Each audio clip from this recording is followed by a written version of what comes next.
지난번에 경호처장이 언제 내정됐느냐 했더니 22년 대통령 선거 직후에 내정됐다고 했다가 나중에 번복을 했어요. 네, 정정해드렸습니다. 정정이 아니라 그건 거짓말이에요. 아니, 3월 10일 했던 자, 이거 것은 한번 저는 질문하실 때 들어보세요. 이거 한번 보십시오. 저도 다 TV조선에 나온 기사인데 22년 3월 14일 대통령 당선 나흘 뒤입니다. 내정 기사가 떴어요. 그리고 집무실 이전을 직접 김용현 내정자가 챙긴다라는 기사입니다. 누가 거짓말이에요? TV조선이 거짓말이에요? 김용현 장관이 거짓말이에요? 네, 속기록을 저도 한번 봤거든요. 다 봤는데 의원님 말씀대로 다소의 어떤 내정된 바 없다? 예, 이 기사에 대해서 정정보도 요청했습니까? 어떤 기사 말씀? 이 TV조선에 그거 보세요. 앞에 보세요, 앞에. 그것은 일개 이게 특정 보도에 불과해요? 보도인데 그걸 일일이 대응할 이유는 없지 않습니까? TV조선의 이 내정, 더군다나 인수위 단계에서 경호처장이라 하면 당선자의 가장 중요한 신변 경호를 해야 될 책임자인데 더더군다나 용산 집무실 이전에 핵심 책임자 아닙니까? 이 근거로 책임자가 된 거예요. 근데 이걸 부정한다. 위증이에요. 인정하지 않습니다. 지난번에 관전 리모델링 공사와 관련해서 제가 직접 감독을 했고 실제 목격을 했다 이렇게 답을 했어요. 그럼 무슨 근거로 그걸 했습니까? 네? 무슨 근거로 그거를 실제 감독을 했어요? 제가 내정을 인정하지 않으면 무슨 자격과 근거로 감독을 합니까? 답변 드리겠습니다. 하십시오. 세 번의 이제 그 방탄 창호 공사가 있었지 않습니까? 얘기하지 말고 그래서 어떤 자격으로 TF 팀장? 그렇죠. 관저에 그러면 지금 감사원 감사 보고서에 나오는 경호처가 방탄 창호 공사의 직접적인 계약 주체고 거기서 공사업체를 추천하고 감독도 다 하고 했는데 그 옆에 병무청장 그 김종철 병무청장이 당시 차장이에요. 그럼 어떤 근거로 했느냐? 그러면 문재인 정부의 경호처가 정파도 다른 후임 대통령 당선자의 신변 보호를 위한 경호를 위한 공사를 했다? 감독을 했다? 업체를 선정했다? 이거밖에 안 되는 거예요. 거짓말이에요, 거짓말. 의미 아니. 인정하지 않습니다. 그러니까 인정하지 않습니다밖에 없어요. 동의할 수 없습니다밖에 없어요. 제가 타당한 근거가 없어요. 근거로 말씀드릴게요. 30초 드릴 테니까 네. 해보세요. 네. 그 말씀하신 대로 관저는 제가 이제 경호처장 임명되고 나서 공사가 이루어졌습니다. 그래서 거기에 대해서 안전 문제라든지 경호 문제에 관련해서는 제가 책임을 지고 감독을 하고 조치를 했습니다. 무슨 근거로 했냐 말이에요. 경호처장 내정자이기 때문에. 아닙니다. 아니에요? 관저 공사는 경호처장이 그 제가 내정되고 난 이후에도 이루어졌습니다. 그럼 이 불법 부실 하자 공사의 책임자는 문재인 정부 경호처장이 돼야 되는 겁니까? 아니 제가 경호처장 임명되고 나서 전에 공사가 거의 대부분 끝났는데 그거는 누가 책임져야 돼요? 그거는 용산청사 말씀하시는 거죠. 용산청사의 집무실과 관저의 방탄창호공사를 똑같이 했어요. 누가 책임져야 돼요? 그러니까 누가 용산청사 책임져야 돼요? 아니 문재인 정부 경호처장이 책임져야 돼요? 당연하죠. 그거는 당연하다. 그럼요. 택도 안 되는 개변이라는 얘기입니다. 왜 개변입니까? 자, 가만히 있어봐요. 그때 경호처장은 제가 아니었습니다. 제가 다른 분이었습니다. 본인이 한 말과 김종철 경호차장이 한 말이 다 틀리기 때문에 앞뒤가 안 맞기 때문에 예. 물러가는 대통령의 경호처가 새로 당선된 당선자의 더군다나 정파도 다른 당선자의 신변 보호와 경호를 위해서 공사업체를 선정하고 추진하고 부실 공사를 선정하고 김건희 여사와 관련되는 21g을 그럼 문재인 정부 경호처장이 했던 얘기요? 말이 되는 소리입니까? 아니 지금 거짓말 해도 유분수지. 의원님은 지금 청사 문제하고 자꾸 이런 어떤 그 자, 다음. 관저 문제하고 이거 왔다 갔다 하시는데요. 왔다 갔다 분을 좀 아니에요. 정확하게 본인이 하십시오. 정확히 이해도 못하고 지금 저는 책임만 무조건 회피하려고 그러니 저는 현장에 있었기 때문에 정확하게 알고 있습니다. 다음 PPT 보세요. 국유재산법상 국유재산 종합계획 전년도 회계연도 개시 120일 전에 국회에 제출해야 됩니다. 왜? 국회의 통제를 받아야 되기 때문에. 이게 23년도 국유재산 종합계획이에요. 예? 이 많은 내용 중에 22년도에 제출한 국유재산 종합계획에는 용산 대통령실 이전 없죠, 당연히. 문재인 정부 시절이니까. 21년도에 제출한 거. 22년도에 대통령 당선되자마자 정말 군사작전 하듯이 대통령실 이전한 겁니다. 이 22년도에 제출한 그리고 23년도분 여기에 용산에 용자도 안 나옵니다. 그런데 보세요. 다음. 그다음. 부산 강동지구 원해시험장. 다음. 유유히 국유지를 활용한 탄소 중립의 숲 조성 지원. 이런 내용조차도 국유재산 종합계획에 다 반영이 됩니다. 나라를 컨트롤하는 국가 원수이자 행정수반인 대통령실을 이전하고 관저를 이전하는 것은 어떠한 한 한자의 용자도 안 나와요. 이게 대한민국 행정이에요. 그 책임자가 김영현 장관이었어요. 인정하지 않습니다. 국유재산 종합계획이라는 이 업무 자체가 제 업무가 아닙니다. 이거는 기재부 업무고 행안부 업무죠. 왜 저하고 관계없는 얘기를 가지고 저는 지금 글자도 저 생소해가지고 무슨 말인지 내용도 모르고요. 대통령실 이전에 TF 부팀장이었어요. TF 부팀장이 그런 거 하는 거 아닙니다. 박범계 의원님 보충 질의해 주시기 바랍니다. 더더군다나 국방부 지금 장관으로서 경호처장으로서 국방부와 합참을 연쇄적으로 밀어내는 박범계 의원님 오전에는 이 질의를 좀 저희가 모든 의원님이 질의를 하셔야 됩니다. 그렇기 때문에 창피한 게 아니라 의원님이 창피할 것 같습니다. 자, ABC도 모르고 질문하시는 거 보니까 정말 너무하신 것 같습니다. 자, 장관님, 예, ABC도 몰라요? 자, 그렇죠. 장관님, 앞도 잠깐만요. 모르고 질문하고 계시잖아요 지금. 다음으로 강선영 앞뒤도 의원님. 모르고 지금 질문하고 계시. 이게 누구 건지도 모르고 질문하시잖아요. 강선영 의원님 종합구유법에 질의해 대해서 주시기 제가 바랍니다. 왜 제가 그 얘기를 해야 됩니까? 장관님. 저는 거기에 대해서 아무것도 모르는데 장관님 그만하세요. 관여한 것도 없는데 자,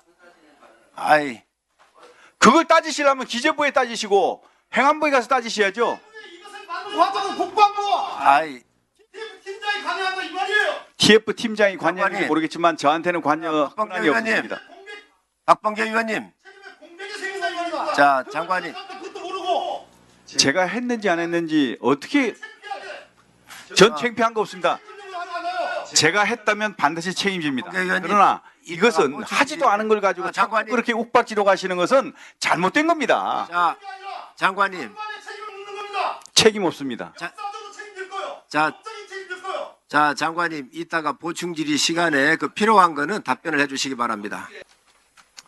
의무병이 군인이죠? 예.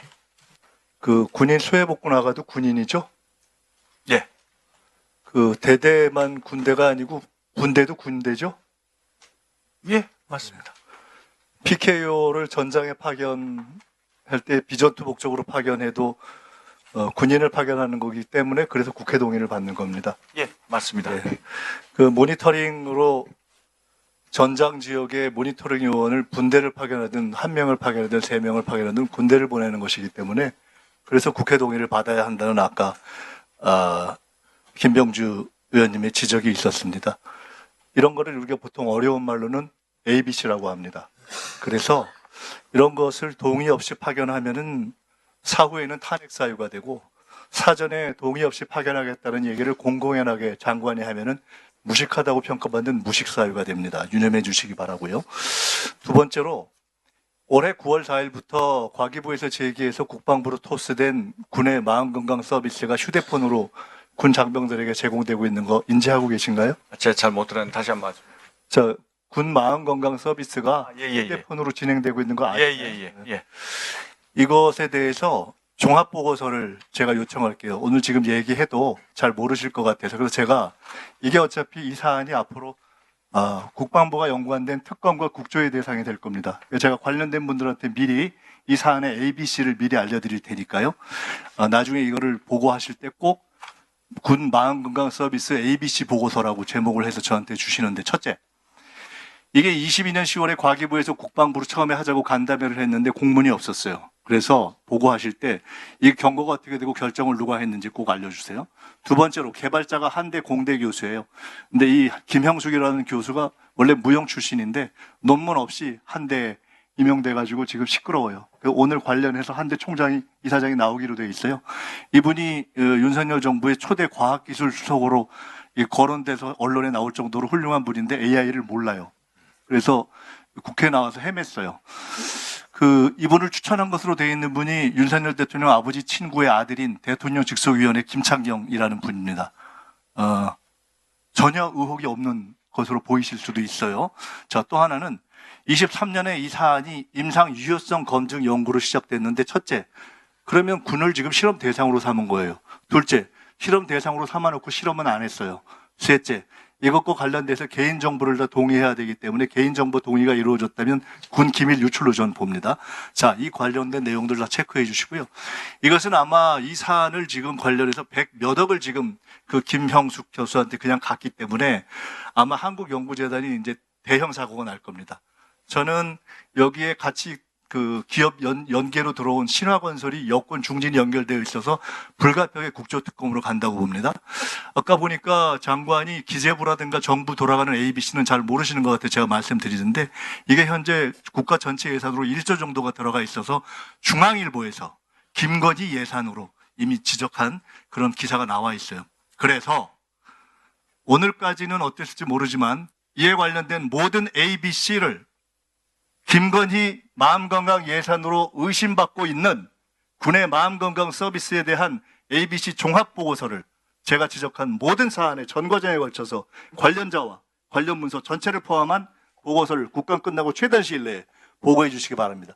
만약 그에 대한 철저한 조사를 회피한다면 대통령과 대통령 부인에 관련한 비리에 협조하거나 또는 은폐하려는 시도가 있는 것으로 보고 이후에 관련자들의 해임 사유에 추가될 것입니다. 자, 끝으로 세 번째.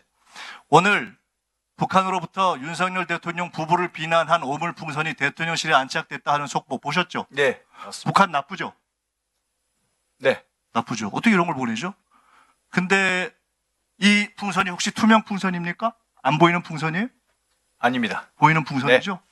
지난번에 우리가 수방사에 물어보니까 오물풍선 들어온 거는 들어왔는데 뚫리진 않았다고 하더라고. 장관께서도 이거 우리가 뚫린 건 아니라고 생각하십니까? 그렇습니다. 좋아요. 그래서 제가 그때 이렇게 얘기했습니다. 뚫린 건 아니고 방문 또는 안착하신 풍선일 것 같다 이렇게 얘기했습니다. 오늘 아마 오물풍선이 들어왔다라고 하는 모든 언론에 대해서 국방부에서 뚫린 것은 아니다. 이것은 방문 또는 안착이라고 표기하는 것이 맞다라고 정정 보도나 또는 대변인 브리핑을 하는 게 어떤가 싶습니다. 자, 중요한 것은 투명이 아니고 실제 풍선인데 이미 우크라이나에서는 북한이 대한민국에 몇 번 보낸 것을 기초로 해서 무기로 개발할 수 있다고까지도 지금 언론에 이미 지적되고 있는 이 풍선이 방문, 안착 또는 뚫렸다의 어떤 표현을 사용하든지 간에 대통령실에 들어왔습니다. 그건 사실이잖아요. 그죠? 아까 보셨으니까.